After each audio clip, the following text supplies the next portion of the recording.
Student well-being starts at school. Student success starts at school. And student self-confidence starts at school. No student should be left behind by our education system. And the reason is that the education system is the platform upon which our young people grow and succeed when it comes to their future.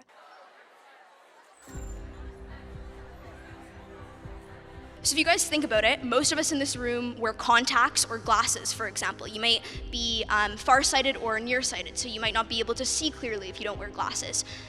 Thousands of years ago, even hundreds of years ago, that would have been considered a disability because we didn't have glasses, we didn't have contacts, which meant that it was a disability. You couldn't necessarily function as well without those accommodations.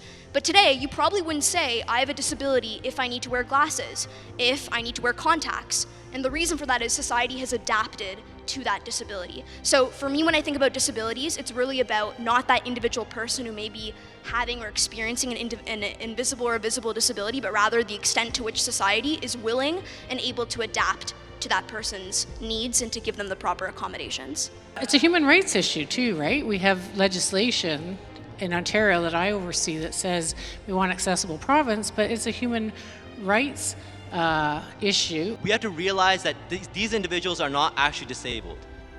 These individuals are being disabled by society itself. The analogy that can be used in this is that there's a staircase. An individual is on a wheelchair and that he comes to the staircase and realizes, I cannot climb it. Who is at fault here? It is not the individual. Many individuals are so discouraged to apply because they think that these employers won't hire them, and they have a point. Many employers, when they're considering who they should apply, subconsciously don't end up hiring people with disabilities because they assume these people won't be as efficient as other people, which is not true. If companies were to say we don't want to hire people who have, for example, an accent because it makes them harder to understand because they might be immigrants to this country, we would say that that's absurd and that you can't discriminate on that basis.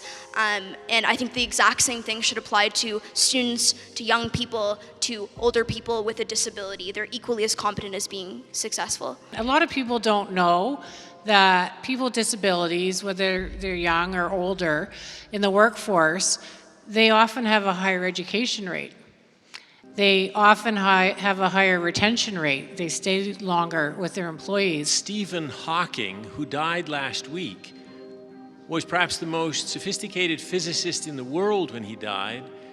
And did anyone on the planet suffer from more physical disabilities than he did? And what would have happened if we had have capped his potential? What kind of loss would that have been to science? What kind of loss would it have been to humanity? There has to be some kind of mechanism out there that connects employers with people with invisible or visible disabilities, because that way those employers are encouraged and trained from some kind of mechanism so they can actually accommodate these people instead of shutting them out and further marginalizing them in our society.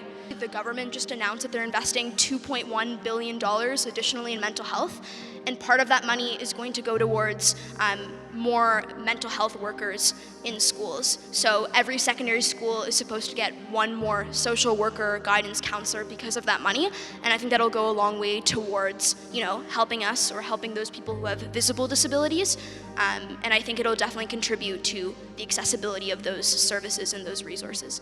Teachers are supported by the school board, by courses that they take, by there's other individuals in the school board, so if they're not sure what they need to do, they can get supports so that will support them to help serve your needs better. You have to think of it as kind of, some of you guys may have learned this in your classes, like equality versus equity.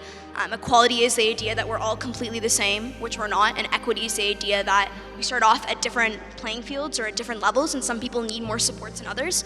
So I actually think that it's inevitable that some students will need more help, will need more accommodations than other students, and it shouldn't take away from your learning if we're helping out other students' learning. In fact, I think it creates more inclusive school environments and more inclusive classroom spaces if all students feel comfortable, feel confident, feel like they're supported in their learning. So I think it actually uplifts all of us.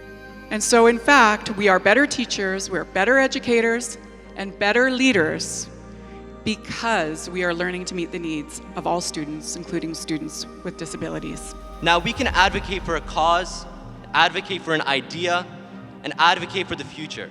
But the first step is realizing that you need to step up for yourself and go to guidance counselors and go to these individuals that are there to help you and step up and join us in taking action to creating a more accessible Ontario.